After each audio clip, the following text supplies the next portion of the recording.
Olá, bem-vindos a mais uma edição do programa Conexões. Aqui o nosso objetivo é democratizar o conhecimento, conectando você com as ideias de pessoas com experiência em educação à distância e ligadas à inovação em educação, tecnologias e linguagens. No programa de hoje, eu recebo a professora do Departamento de Computação da Universidade Federal de São Carlos, Vânia Neres. Vânia é doutora em Ciência da Computação pela Unicamp.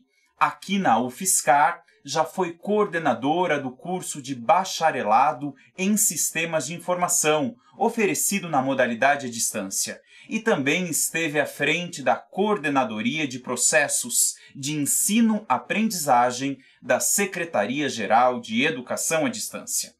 Professora Vânia, muito obrigado pela presença aqui no Conexões, é um prazer recebê-la. O prazer é meu, obrigada.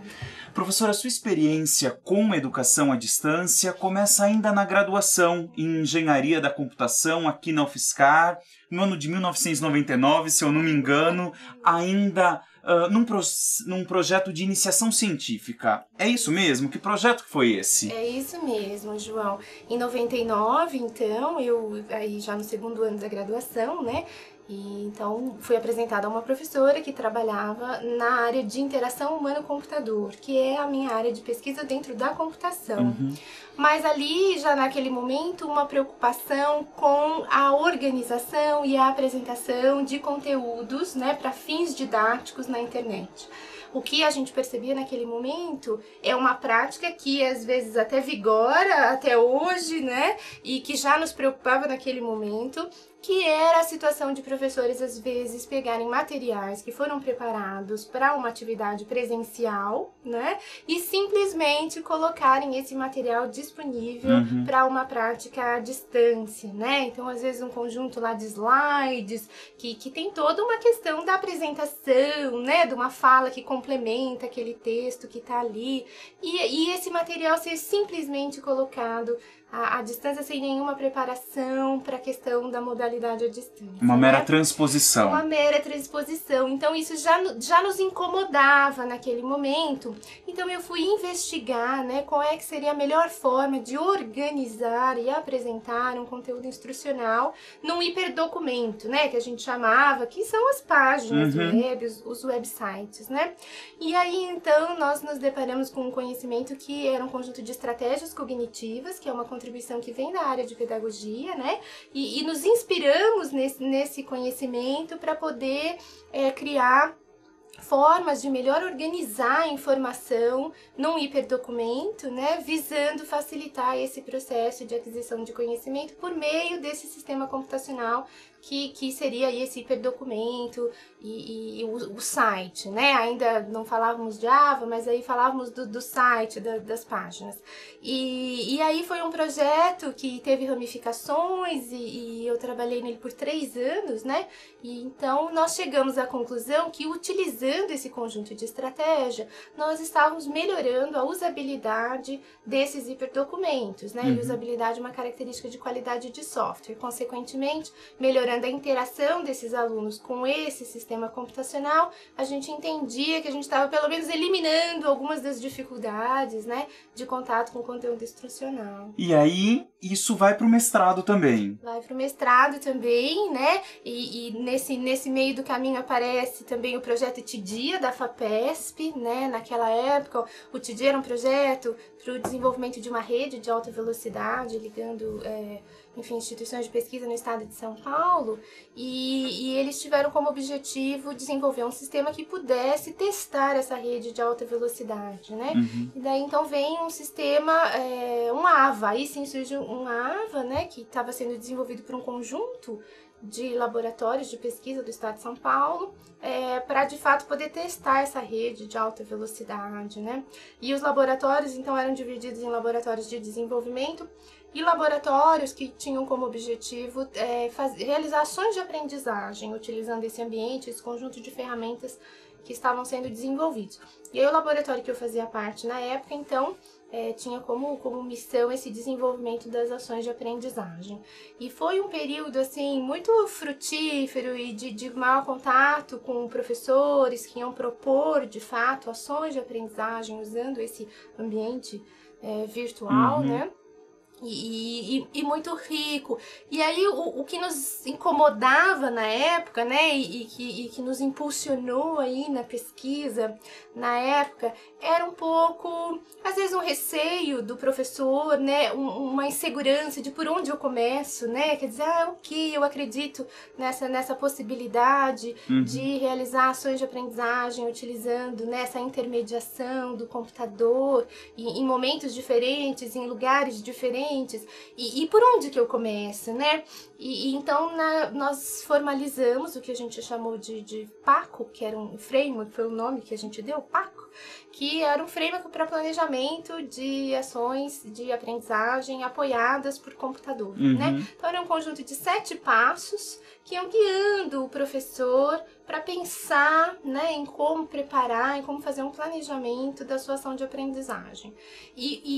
O principal ponto do PACO, eu entendo que é a escolha do ferramental, né, computacional, das ferramentas que vão ser utilizadas nesse AVA, pautado pela questão pedagógica, né? Então, o professor começa conhecendo, né, o seu público-alvo, quem são esses alunos, né, escolhe um referencial pedagógico que vai apoiá-lo, né, e aí, frente aos objetivos de cada uma das atividades, aí sim se escolhe o ferramental, né, o conjunto de ferramentas que vão de fato apoiar a realização daquela atividade para se chegar ao objetivo pedagógico que se quer, né? Então, o PACO tinha um pouco essa frente, né? E isso foi desenvolvido lá no TIDIA.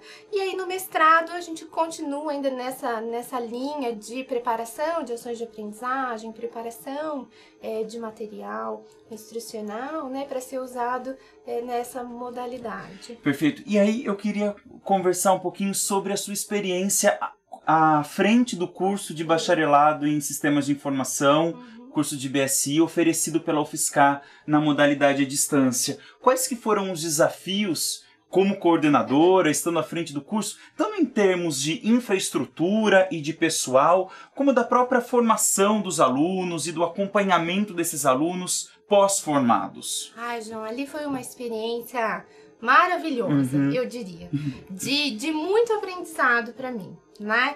Eu acho que o projeto AB trouxe grandes desafios para as instituições, né? E a UFSCar abraçou e vem fazendo um trabalho de muita qualidade, né? E a gente vem aprendendo mesmo e vencendo os desafios e com uma equipe que é multidisciplinar por natureza, e eu entendo que na EAD tem que ser assim mesmo, e muito rica, né? Eu acho que outros já vieram aqui e já falaram um pouco disso, de como a nossa equipe é rica, né? Então eu acho que um dos desafios na coordenação do curso é um pouco a gestão de tudo isso, né? Do que se refere no que está no escopo da coordenação do curso. Então, diferentemente de um curso presencial, né? Onde você tem mais aquela relação de professor e aluno, no caso da EAD, a gente tem uma equipe que é muito maior, né?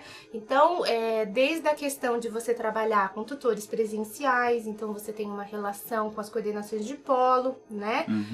Você ter toda essa parte de produção de material, que é fundamental para você ter o seu curso. Você tem uma questão de planejamento que tem que começar 6 meses antes, né? Então esse contato com esse professor, ele acontece bem antes do início da atividade, né? Ali do curso acontecendo, da disciplina acontecendo. Então, o planejamento e o tempo para a realização das atividades, eu entendo que são fatores fundamentais, então isso também exige da coordenação de curso uma organização prévia, né? Na sua equipe de coordenação, você conta com designer instrucional, né, que é uma profissional que é um profissional que ajuda o professor nesse pensar para EAD, né? e você tem um supervisor de tutoria que trabalha na sua equipe, porque esse professor ele não está sozinho na sua atuação docente, né? Ele conta com o apoio dos tutores, então você tem que ter um profissional junto com você na coordenação que lhe auxilia em toda essa gestão do grupo de tutores. Então, a gente trabalha com uma relação de um tutor a cada 25 alunos, então isso também traz um volume grande, né? Um número grande de tutores, e a gente precisa de apoio. Então, é uma gestão compartilhada também. Porque né? é fundamentalmente um trabalho em equipe, né, professor? E precisa uma organização desses diferentes atores e agentes do processo. Isso, e isso tudo pra gente colocar o curso no ar, né? E aí, então, vem os desafios dos alunos, né? Então, também é uma coordenação que ainda exige bastante, né? Porque é um projeto novo, relativamente novo, né? Então, também a parte dos alunos. Às vezes a gente percebe alunos que chegam ainda sem um conhecimento da modalidade, né? E aí, então, até um esclarecimento. E que demandam uma atenção diferenciada, exatamente, né? Exatamente. Acho que o aluno que chega para o ensino presencial, né, ele tem uma noção, né, de como é que vai funcionar, enfim. E ele tem pares com os quais ele pode compartilhar os seus anseios, as suas angústias. E todos mais ou menos com o mesmo perfil que não acontece na EAD. Que a gente tem um perfil diferenciado, né? Então, ele sai da aula, ele encontra com um colega, ele já compartilha e tal. E o aluno da EAD, então, esses vínculos ainda precisam ser formados, né? E eles passam a acontecer, mas eu acho que eles levam mais tempo, né? Até que as conexões vão se formando e aquela turma cria uma identidade, né? Então, eu acho que a coordenação de curso também tem um pouco esse papel dessa recepção, dessa preparação, de ser um ponto de referência para esses alunos, né? Nesse momento da chegada e do entender um pouco a dinâmica da modalidade. E o que a gente pode falar dos alunos? As primeiras turmas dos cursos se formaram ano passado, este ano. O que você percebe de como eles têm sido recebidos no mercado de trabalho ou em programas de pós-graduação? O que a gente pode falar dessa formação que está sendo oferecida à distância? Olha, João, eu acho que esse é um dos fatores que muito me motivam, né? Nessa questão da gestão em EAD, porque o que eu vi, né, da primeira turma do BSI, que foi formada, e aí com muito orgulho participando da formatura dessa turma, é de fato a boa receptividade que esses alunos tiveram no mercado de trabalho, né? Conseguindo promoções nas empresas em que eles trabalham, passando em concurso público, né? Alguns em primeiro lugar, o que é para nós assim um motivo de muito orgulho. Os alunos que foram para pós-graduação, né? E a gente tem até depoimentos nesse sentido, né? Dos alunos que têm acompanhado e se saído bem nos estudos de pós-graduação. Eu mesmo oriento uma aluna, né? Que veio do BSI, já cumpriu todas as disciplinas básicas e está fazendo um excelente projeto. Então, eu vejo que a receptividade foi muito boa e esses alunos estão bem formados, né? Eu acho que a gente ainda tem, sim, problemas em termos de evasão, do número de alunos que a gente ainda consegue formar, que terminaram o seu curso dentro, né, de um tempo mínimo. Mas os que terminaram, eu falo isso com muito orgulho, eu entendo que eles estão bem formados, né? Eu acho que aqui na UFSCar a gente também tem o exemplo da pedagogia, né? Que foi um curso reconhecido, com nota máxima, né? Exato. Então eu acho que isso é um pouco o resultado desse trabalho, do investimento em qualidade que a UFSCar tem feito nos seus cursos, e esses são os frutos, né? Eu fico contente de ver um pouco desses frutos. Depois da sua participação como coordenadora no curso de BSI, você vai para a Coordenadoria de Processos de Ensino-Aprendizagem da Secretaria Geral de Educação à Distância da UFSCar. E qual que foi o mote da sua atuação, a sua preocupação principal à frente dessa coordenadoria que cuida dos processos de avaliação, do próprio acompanhamento dos alunos, do planejamento das disciplinas e dos cursos? Quer dizer, o que você destacaria como mote principal da sua atuação nesse momento? A COPEA, né? Isso. O trabalho da COPEA também foi assim de inúmeras descobertas, né? Acho que às vezes vezes até os alunos, ou alguns professores até que estão lá na ponta, atuando, talvez não tenham essa visão do que é o trabalho dentro das coordenadorias da secretaria, né, da SEAD, que a gente da Secretaria Geral de Educação à Distância. Aqui se pensa EAD, né? E isso é muito rico. Eu acho que ter um espaço dentro da universidade, né, contar com servidores, com colaboradores que estão pensando a EAD, né? Então, dos problemas que surgem, de como melhor preparar esse professor, de como pensar os processos de avaliação, de como melhor acompanhar os tutores, né? Então, aqui que as coisas surgem, assim, é muito rico nesse sentido. Então, a Coppeia, ela tem atuado basicamente em 3 frentes, né? Uma frente de planejamento de ações de aprendizagem, a gente trabalha muito diretamente com os designers instrucionais dos cursos, né? Então, a gente tem a Angélica, que é servidora aqui na instituição, altamente qualificada, né?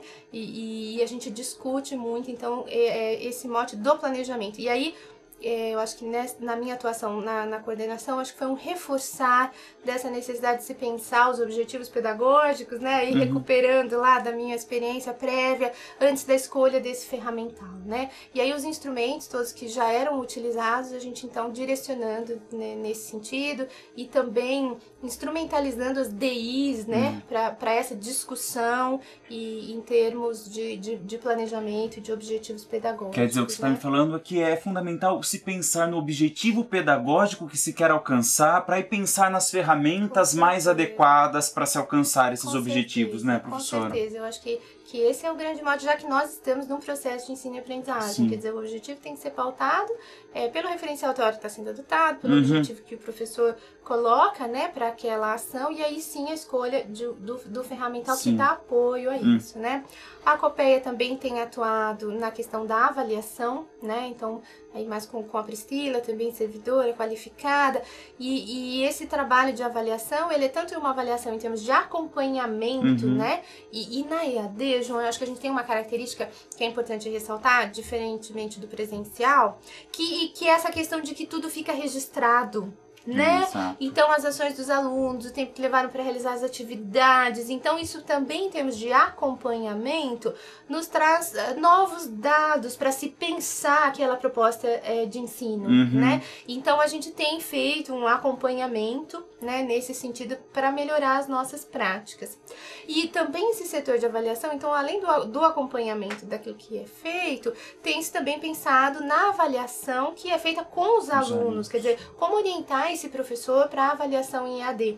Inclusive, algumas pessoas, né, assim, usavam como argumento para estarem mais descrentes, daí falavam, mas como é que se dá essa avaliação, né? O aluno está na casa dele, fazendo uma atividade, e aí você tem várias maneiras, né, e você tem avaliação em processo. Então, esse aluno se desloca até o polo para fazer uma prova ou uma atividade presencial, né, como o MEC exige, mas ele tem um conjunto de outras atividades que são feitas à distância, pelas quais você pode também avaliar e acompanhar o desenvolvimento daquele aluno, né? Então, a gente também investiga, estuda formas e isso acaba depois sendo repassado aos professores por meio de vários cursos, né, que são dados aqui pela secretaria, pela CODAP, né, por outra coordenadoria, em que às vezes a gente atua ministrando esses cursos. E então, isso também fruto desse pensar que é feito na Coppeia, né? E a terceira grande frente, aí com a Ana Paula, também servidora, também especializada, esse trabalho com os tutores, né? Que são um dos pilares da nossa EAD aqui. Então, também esse pensar da atuação da tutoria, esse trabalho em conjunto com os supervisores de tutoria. Perfeito. É um trabalho... Já que aqui a gente está pensando a EAD na secretaria, né, na SEAD, o que é que você acha que está por pensar ainda? As tendências ou uma tendência que você destacaria para o futuro da EAD? Eu acho que a gente ainda tem vários desafios, né? Eu acho que a questão da evasão é um desafio que ainda se coloca, né?